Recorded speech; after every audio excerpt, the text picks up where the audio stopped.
steel shoe helps keep the boot from melting. What really sucks is that when it falls off, when Parker almost took a soil sample there in turn number 3. Don't you know how to tie it? Well, you had a really good race going until you almost took a soil sample there in turn 3. Were you trying to get a little inside bite and you just got a little too low? Yeah, I was running too low and just put the berm and my shoe came off, but luckily I stayed on the bike and finished 3rd. And luckily you only had to hold that thing out for about a lap or 2. You can see if that gets tangled in the wheels, that'll just suck you off the bike. So this is your best run that you've had here so far this year, and puts a little money in the wallet and sends you on to the next race, huh? Yeah, I haven't ran this good since on 85s, and it means a lot to get up here from my hometown, and it's been a lot of fun. I can't thank West Penn Harley enough for working with my bikes lately. Benny Carlson, Bell Helmets, Moose Racing, Millennium Technologies, Spectral Oils, Tri-R Distributing, and a bunch of other people. All right, and where are you off to next? Where's your next event on your calendar? Elkhorn probably. Okay. Beginning of next month.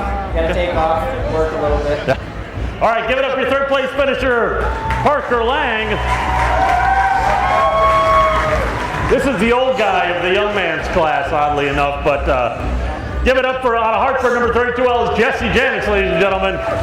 His 2nd time he's up here in the runner-up position. Well, you got a great hole shot. You seem to be having it fully in command, and then all of a sudden, what, did your line go away, or did you know he was coming? I mean, I knew they were coming. It sucked. I was riding really good, got a big lead, and I was just trying to ride smooth, and then I saw they were slowly catching. I just made too many mistakes. Once he got by, I tried going up to his line, but I don't know, it was kind of weird. The middle of the track was a little slippery, and he had a better line up high, so I got up there, but I made such a big bobble when he got by, because he kind of gave me this look, don't touch me, that I knew. Yeah. I knew Merg was an animal today, and that's why he's got the big number 1 twice now this year. I'm only number 2, but we made an awesome bet before the main event today on how bad he wants to take his scooter in my truck to Springfield tomorrow. I said if he wins today, no scooter.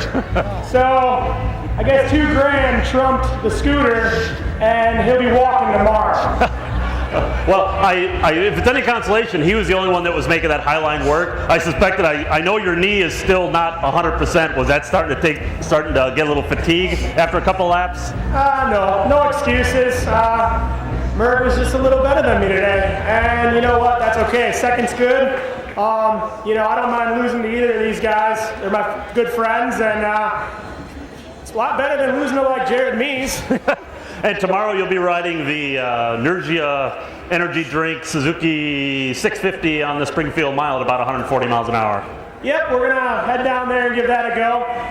Can't thank everybody that helps me out enough. The Team Energia, specifically Al Hansen, runs the team. Big shout out to them. They're down in Springfield tonight racing the short track. Big thanks to Beard Guys, Motion Pro, Plural Plates, Benny Carlson, Bell Helmets. Huge shout out to West Penn Harley Davidson. Those guys help me out every year. And Louie and Junior help me out with my motor.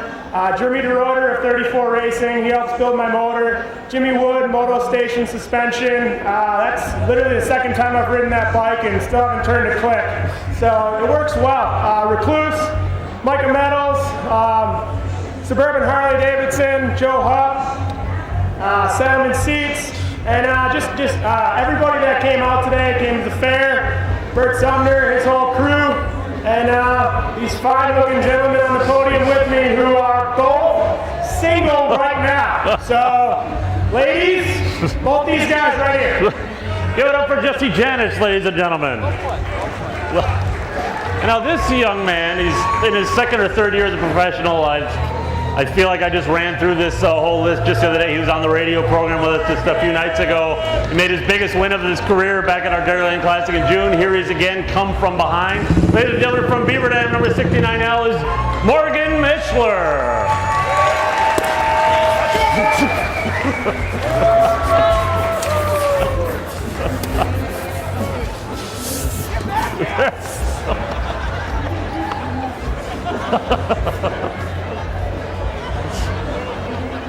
Why you laugh,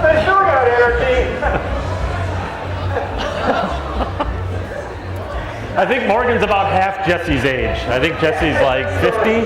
Pretty soon Jesse will be able to ride With a bad knee and everything. knee brace works great. Knee brace. Sorry about that. Ladies and gentlemen, give it up again for Morgan Mishler. Well, you didn't get a great start.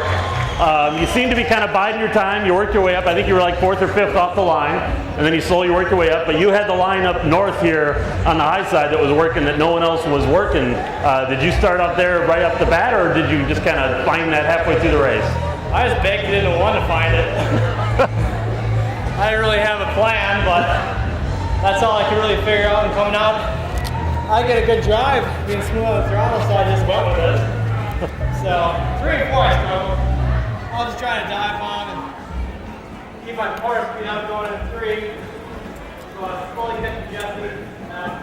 Thank you. You bet. Thank I was like, well, he's not set in the 1 yet, so someone has to.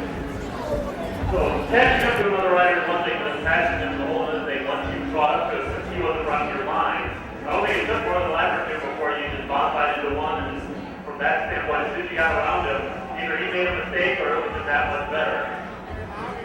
Well done. I'll plan it out, wait for him to get a little closer.